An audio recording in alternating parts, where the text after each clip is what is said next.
Hello all, and welcome to the third lesson from the Buile Hill Science Department. The title of the lesson today is using moles, and hopefully by the end of this lesson we'll be able to use and apply the chemistry unit, the mole, with confidence. This is for year 10 and 11 pupils, and it's for anybody studying GCSE chemistry and GCSE combined science. So as always, before we start looking at the new content on moles, we're going to look back at what we've learned so far. So there are two questions on the screen to do with calculating relative atomic mass or relative formula mass and the percentage mass of an element in a compound. So I'd like you to pause the video, have a go at these two, and then we can move on. Alright, so the first question says calculate the relative formula mass of Pb, and then in brackets NO3, outside the bracket 2, and you've got the masses there underneath. So the answer to that will be 207 for the PB, the 124 is for the bracket and the 2, and so the answer is 331.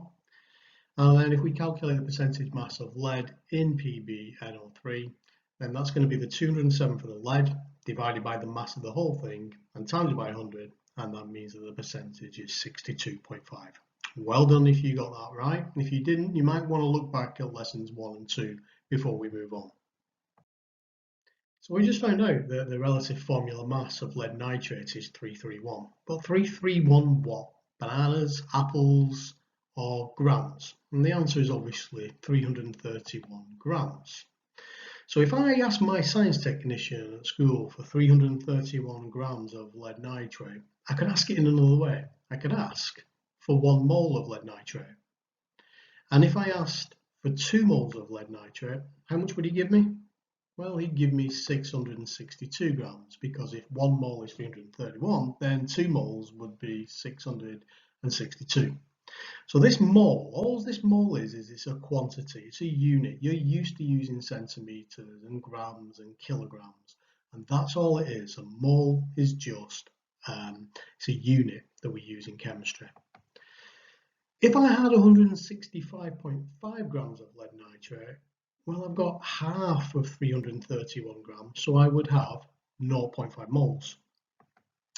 So 1 mole of any compound or any element is equal to its relative formula mass in grams. Now, there's other work associated with this, a gentleman called Avogadro, and a really long number, but we're not going to go into that in this lesson. Here's a typical question that could appear in a GCSE combined science or chemistry paper. Calculating the number of moles of Na2O found in 80 grams of Na2O.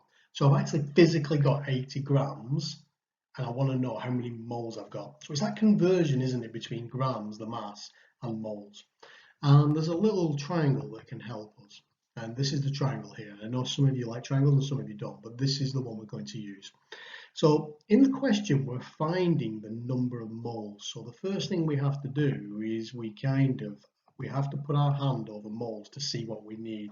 So to answer this question, we need the mass in grams, and we're going to divide it by the relative formula mass. So let's work that out. The number of moles is equal to the mass in grams divided by the formula mass. You can see that in the triangle. So the mass in grams that I've got is 80, and I'm going to divide it by the relative formula mass of Na2O. And that's going to be 46, which is 2 23s, and the 16 is going to be 62. So it's going to be 80 divided by 62. And if we put that into a calculator, that tells us that the answer is 1.29. That means that if I had 80 grams of Na2O, I would have 1.29 moles. So let's jump straight into some practice. I've got 4 questions for you there in 4 boxes. What I'd like you to do is calculate the number of moles in each of those masses. Okay. So the first thing we need to do is put our hand over moles, because that's what we're being asked to find. And so we've got mass divided by relative atomic mass.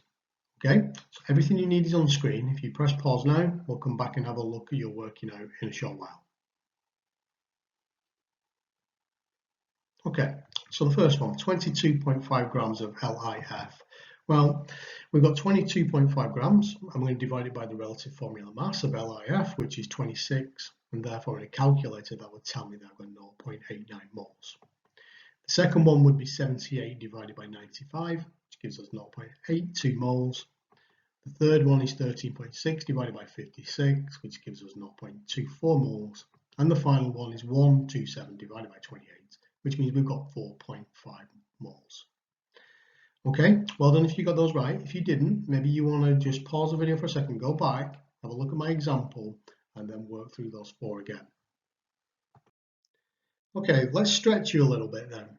Let's have some mixed questions. So on these questions in these 4 boxes now, you're going to be asked to find either the number of moles like we've just done, or you might be asked to find the mass. So you're going to have to use the triangle, aren't you? You're going to have to put your hand or your thumb over the right thing and work through. So pause the video now. Everything you need is on the screen. Have a go, and then we'll work through the answers in a short while. Okay, so the first box is asking us to find mass. So if we're being asked to find mass, we should really put our hand over mass, which means then we've got moles times relative formula mass. So that first one will be 3.5 times 18, because H2O, the relative formula mass, is 18, and that means we would have 63 grams of it. In the second one, we're asked to find the number of moles, so that's like what we've just done, and it would be 1.2 divided by 42.5, which would give us an answer of 0.28 moles. The third one is asking us to find mass again, so it's going to be moles times relative formula mass. So it would be 0.2, which is in the question, times 78 for CaF2, and the answer is 15.6 grams. And finally, find the number of moles in 111.7 grams of MgO.